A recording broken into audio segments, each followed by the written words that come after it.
నమస్కారం NSTV news కి స్వాగతం. నా పేరు ఉషా. ముందుగా ముఖ్య అంశాలు. జూబ్లీహిల్స్ మహిళా పోలీస్ స్టేషన్ పరిధిలోని రామారావు నగర్లో ఉన్న centre for development and empowerment of women కుటుంబ సలహా కేంద్రంలో మహిళలకు కౌన్సిలింగ్ మరియు అవగాహన కార్యక్రమం నిర్వహించారు. ఈ కార్యక్రమంలో ఎస్ఐఎస్ జ్యోతి, ఎస్ఐకే శ్రీధర్, పంజగుట్ట సిడిఈడబ్ల్యూ కేంద్రానికి చెందిన కౌన్సిలర్లు పి సంతోషి, మాధవి పాల్గొన్నారు.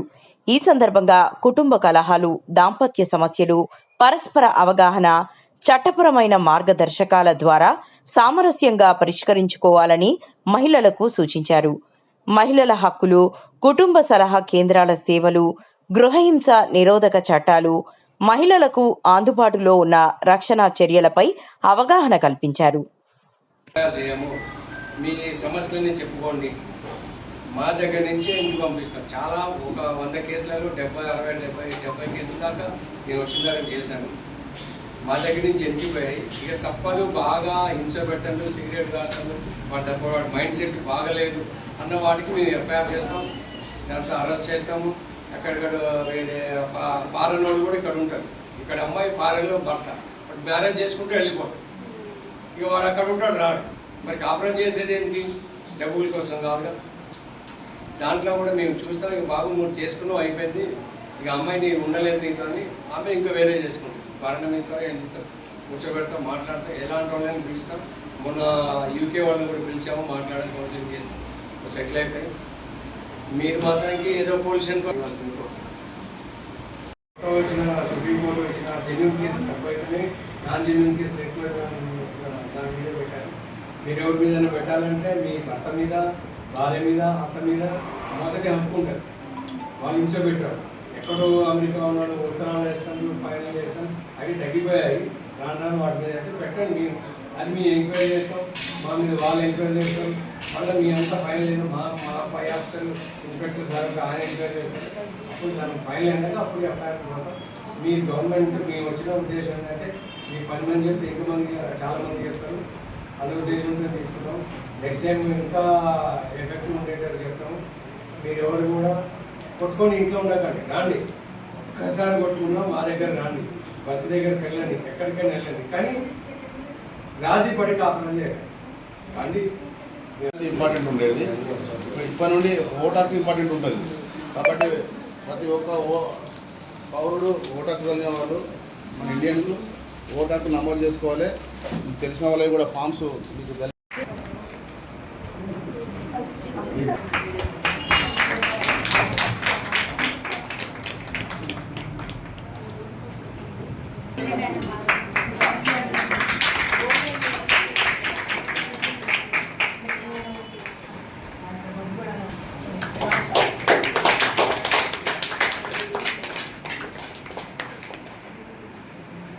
మీకు పోలీస్ స్టేషన్ నుండి మహిళల గురించి, భార్యాభర్తలకు సంబంధించిన గొడవలు వచ్చే కార్యక్రమంలో గొడవలు జరగకుండా ఉండడం కోసం వాళ్ళని కౌన్సిలింగ్ చేసి వాళ్ళ ఏమన్నా గొడవలు సమసిపోయే విధంగా, పరిష్కారం చేసే విధంగా ఆ కార్యక్రమం భాగంగా ఈరోజు ఈ రామ్నగర్ బస్తీలో కౌన్సిలింగ్ ఏర్పాటు చేయడం జరిగింది.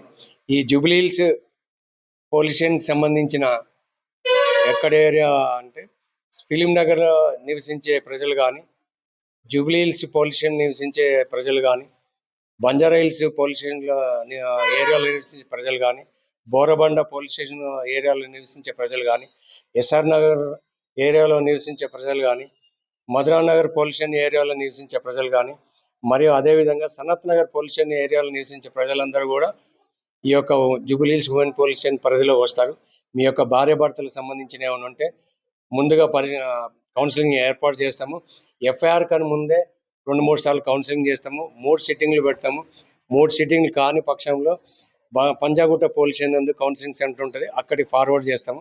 అక్కడ కాని పక్షంలో తదుపరిగా ఎఫ్ఐఆర్ చేసి మళ్ళీ ఇంకొకసారి కౌన్సిలింగ్ చేస్తాము. అప్పుడు కానీ ఎఫ్ఐఆర్ చేసి వాళ్ళ ఎవరి మీద భార్యాభర్తలు భర్త, అత్త, మామ, ఇంకెవరైతే బాధ్యులు ఉండరో, ఎవరైతే దీని గృహహింసకు బాధ్యులే ఉండరో వాళ్ళ మీద ఎఫ్ఐఆర్ నమోదు చేసి కోర్టుకు ఛార్జ్షీట్ చేయడం జరుగుతుంది. ఛార్జ్షీట్ చేసే ముందు వాళ్ళని కూడా అరెస్ట్ చేస్తాము, బెయిల్ ఇస్తాము, పంపిస్తాము. ఇవి కార్యక్రమం కాకపోతే ఏంటంటే మహిళలందరూ కూడా సర్దుకొని పోయి మంచి వాతావరణం చేయాలని, మన సొసైటీలో చేయాలని మా పోలీస్ శాఖ తరఫున, మా కౌన్సిలింగ్ తరఫున, కళ్యాణి మేడం తరఫున, బస్తీ పెద్దల తరఫున మీ అందరికీ విజ్ఞప్తి చేస్తున్నాను.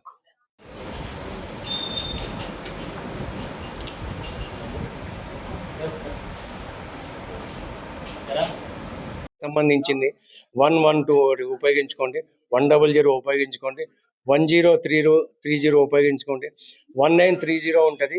సైబర్ కేసు మీ డబ్బులు ఏమైనా పోయినాయి, మైనస్ పోయినాయి అంటే దాన్ని కూడా ఉపయోగించుకోండి. 1930 ఈవెన్ డ్రగ్స్కి సంబంధించిన ఎవరైనా గంజాయి ఏమైనా ఉన్నారు అన్నా కూడా దానికి నెంబర్కి ఫోన్ చేయండి. అది ఫ్రీ. అది మీరు వెంటనే అది హ్యూమన్ అంటే దాని మిషన్ మాట్లాడదు, కంప్యూటర్ మాట్లాడదు కదా. 24 గంటలు రౌండ్ ది క్లాక్ మన లేడీస్ వాళ్ళు ఉంటారు. వాళ్ళు మీ యొక్క ఏదైతే ఇన్ఫర్మేషన్ ఇస్తారో, ఏ సమాచారం ఇస్తారో వాళ్ళు తీసుకుంటారు. భార్యాభర్తలు చెప్పి దాన్ని మీ యొక్క పరిష్కారాన్ని పొందవచ్చు. నా పేరు జ్యోతి. నేను WPS జూబ్లీ హిల్స్ నుండి వచ్చాను. ఇక్కడ మెయిన్ ఏంటంటే ఈ కార్యక్రమం మెయిన్ ఉమెన్ రిలేటెడ్ ఇష్యూస్ జరుగుతుంటాయి. ఫ్యామిలీ రిలేటెడ్ డిస్టర్బెన్సెస్, అత్త మామలకి, అత్త కోడళ్ళకి, హస్బెండ్ అండ్ వైఫ్కి మధ్య జరిగే ఆ గొడవల గురించి ఎట్లా సాల్వ్ చేసుకోవాలి, లేదంటే ఆ కేసెస్ ప్రాసెస్ ఎలా ఉంటుంది, దీనికి కేసెస్ బిఫోరే మీరు ఎలా కాంప్రమైజ్ అయ్యి, ఫ్యామిలీ అనేది ఎప్పుడైనా డివైడ్ అయితే బాగోదు. కంబైన్డ్గా ఉండి అంత హ్యాపీగా ఉంటేనే బాగుంటుంది. మ్యాక్సిమం విడిపోవడానికి మ్యాక్సిమం ట్రై చేయకండి. పిల్లలు ఉంటారు, వాళ్ళ భవిష్యత్తు గురించి ఆలోచించడం ఉంటుంది. అసలు మిస్టేక్ అనేది ఎవరి వల్ల జరుగుతుంది అనేది చూసి దాని తర్వాతే మేము వాళ్ళతో అడ్జస్ట్ అవ్వలేము అన్న సిచ్యువేషన్లో మాత్రమే బయటకు వచ్చి పోలీస్ స్టేషన్ వరకు రావడము, కౌన్సిలింగ్ తీసుకోవడము. కౌన్సిలింగ్ సెషన్లో కూడా చేంజ్ అయిన వాళ్ళు చాలా మంది ఉన్నారు.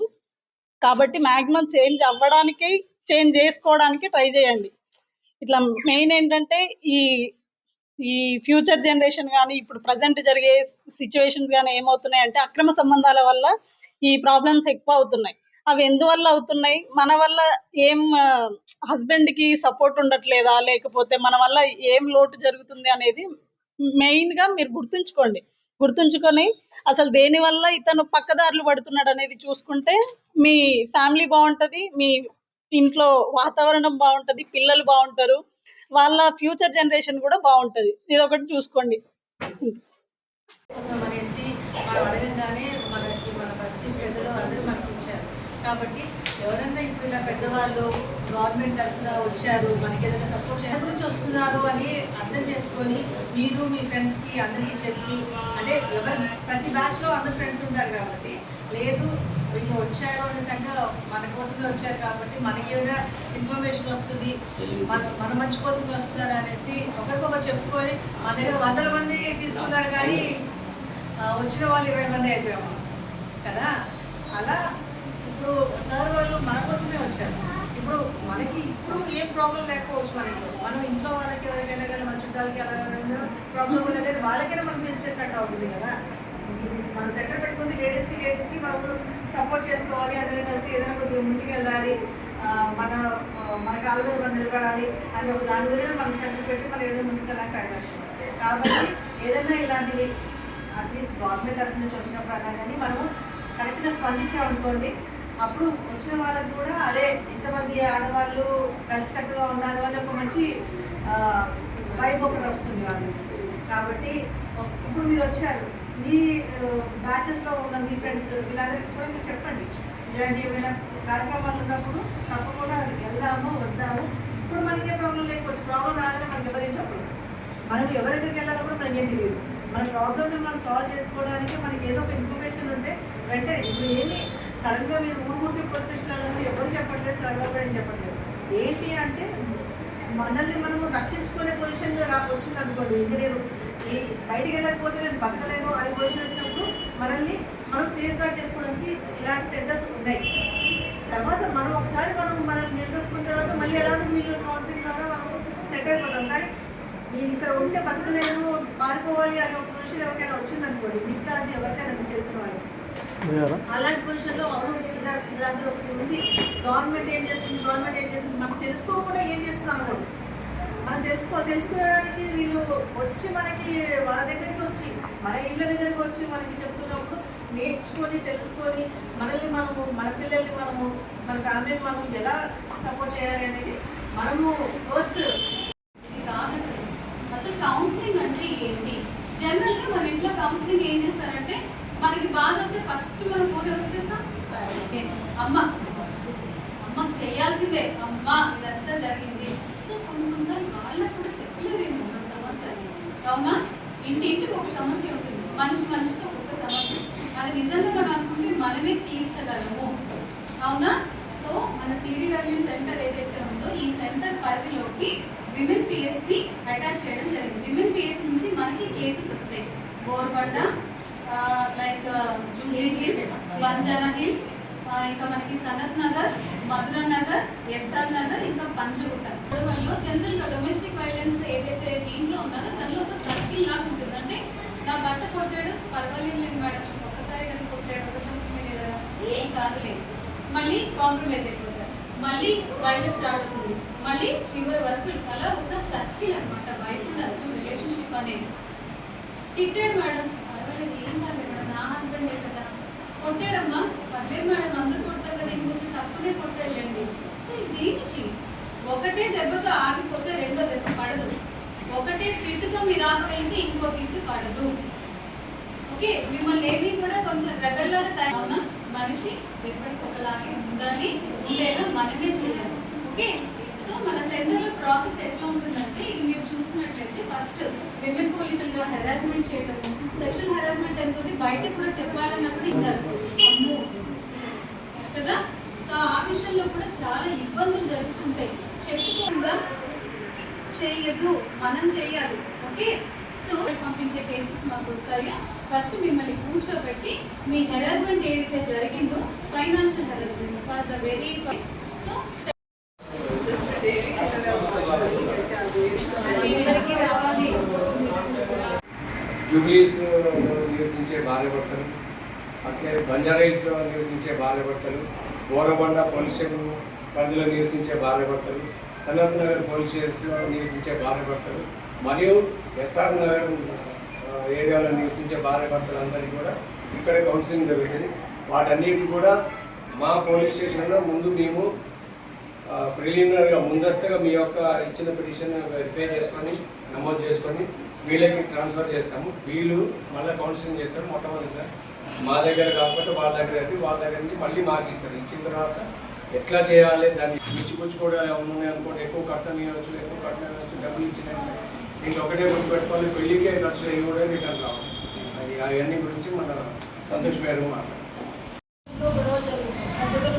ఫస్ట్ ఏంటంటే ఉమెన్ రిలేటెడ్ది భార్య భర్తలు ఇద్దరు కొట్టుకోవడం మాత్రమే ఇన్వాల్వ్ అయ్యి ఉంది, అతనితో నేను ఉండలేను, విసిగిపోయాను అన్న టైంకి మీరు ఏం చేయాలంటే ఉమెన్ కేఎస్కి వచ్చేసేయాలి. ఉమెన్ కేఎస్కి వస్తే మా వాళ్ళు ఏం చేస్తారు, ఫస్ట్ కౌన్సిలింగ్ ఇస్తారు. వీళ్ళు మారేలాగా ఉండరా అని చెప్పేసి మాకు ఐడియా వస్తుంది. వచ్చిన తర్వాత మారేలాగా లేరు, మాతో మారేలాగా లేరు, కౌన్సిలింగ్ సెంటర్స్కి పంపిస్తారు. కౌన్సిలింగ్ సెంటర్లో ఏంటంటే ఫస్ట్ లేడీకి ఇస్తారు అనుకుంటా, అది నాకు పక్కాగా ఐడియా లేదు. నేను రీసెంట్గా వచ్చిన ఉమెన్ కేఎస్కి. ఫస్ట్ భార్యకి ఇస్తారు కౌన్సిలింగ్ 1 డే, తర్వాత పిటిషనర్కి, ఆ తర్వాత హస్బెండ్కి ఒక రోజు పిలిచి అతనికి ఇస్తారు. తర్వాత కంబైన్డ్గా 2 times 3 times ఇస్తారు అనుకుంటా. ఆ తర్వాత మీకు మ్యూచువల్గా ఓకే అతను మారేలా ఉన్నాడు, నేను అతన్ని కన్విన్స్ చేసుకోగలుగుతా, అతను కన్విన్స్ అవుతాడు అన్నట్లు అనిపిస్తే మీరు ఎఫ్ఐఆర్ చేయించుకోవాల్సిన అవసరం లేదు. మళ్ళీ యాజ్ టీజ్గా మీ ఏదైతే ఫ్యామిలీ ఉందో అట్లే సంసారం చేసుకోవడం అవన్నీ చేసుకుంటే అయిపోయింది. లేదు అవ్వట్లేదు అన్న టైంకి మళ్ళీ ఎఫ్ఐఆర్ మా దగ్గర ఎఫ్ఐఆర్ అవుతుంది. తర్వాత ఏంటి జరిగింది ఇష్యూ అంటున్నారు అన్నదానికి ఒక ఇద్దరు ఇండిపెండెంట్ విట్నెస్లో, అంటే అత్త మామ కాకుండా వేరే వాళ్ళు, చుట్టుపక్కల వాళ్ళు కానీ 2 ఓనర్స్ కానీ మీకు జరిగిన ఇష్యూని వాళ్ళు వినడం మాత్రమేనా చేసి ఉండాలి. వాళ్ళు ఎవిడెన్స్ ఉంటేనే అది మీకు కొంచెం మీ కేసుకి కొంచెం సపోర్ట్ లాగా ఉంటుంది. ఆ తర్వాత ఇంకా దాని బేసిస్ మీ ఫ్యామిలీ ఏదైతే మ్యారేజ్ అయిందో మ్యారేజ్ రిలేటెడ్ సర్టిఫికేట్ కానీ ఫొటోస్ కానీ అట్లే మీరు ఏదైనా గోల్డ్ కానీ డౌరీ కానీ ఏదైనా ఇచ్చినప్పుడు ఫొటోస్ కొన్ని తీసుకునే వాళ్ళు ఉంటారు, కొందరేమో ల్యాండ్ ఇచ్చే వాళ్ళు ఉంటారు, డౌరీ రిలేటెడ్ అవన్నీ కూడా ప్రూఫ్స్ ఉంటే అవన్నీ సబ్మిట్ చేయాల్సి ఉంటుంది. అది కూడా కోర్టు అంటే చార్జ్ షీట్ వేసినాక కానీ బిఫోర్ కానీ ఇచ్చేయడం లాంటిది మన చేతిలో ఉంటుందా సార్? మన చేతిలో ఉండదు. బిఫోర్ ఎఫ్ఐఆర్ ఏమన్నా అయితే మీ ప్రాపర్టీ ఉంటుందో ఆ ప్రాపర్టీ కోర్టే తీసుకోవడం ఉంటుంది. ఇవన్నీ కాకుండా ఇద్దరు మ్యూచువల్ అనుకో, మ్యూచువల్ అయితే వాళ్ళే ఇచ్చేస్తారు, మీరు తీసేసుకుంటారు. సపరేట్ అడ్వకేట్ని మాట్లాడుకోవడము, ప్రైవేట్ ఫ్యామిలీ కోర్టులో డైవర్స్ రిలేటెడ్ ఇష్యూస్ అంటే ఏంటి అనేది అన్ని లీడ్ చేస్తారు. కాకపోతే నేను చెప్పే వర్షన్ ఏంటంటే భార్యాభర్తలు ఇద్దరు కలిసి ఉంటేనే బాగుంటుంది. ఎవరిదైనా సరే అక్కడి వరకు తెచ్చుకోకుండా చూసుకోండి. తర్వాత నేను చెప్పిన మ్యాటర్ అవ్వకుండా చూసుకోవడానికి మ్యాక్సిమం ట్రై చేయండి. పెద్దవాళ్ళు కొంచెం ఎట్లా చావేస్తంలాగా ఉంటారు, వాళ్ళు అడ్డు ఉంటారు. అమ్మే అన్నది అనుకొని సైలెంట్గా ఉండడం చాలా వరకు బెటర్. లేదంటే విని వదిలేయడం లాంటివి చేయాలి. లేదు నసలాగా ఇట్లనే పెడుతూ ఉన్నారు, ఒకసారి చెప్పి చూడండి. వినకపోతే మళ్ళీ ఇంకోసారి చెప్పడానికి ట్రై చేయండి. 2-3 టైమ్స్ చెప్పండి, ఇంకా విసిగిపోతే వచ్చేసేయండి. దానికి చేసేదేం లేదు. నాకు ఇదే తెలుసు.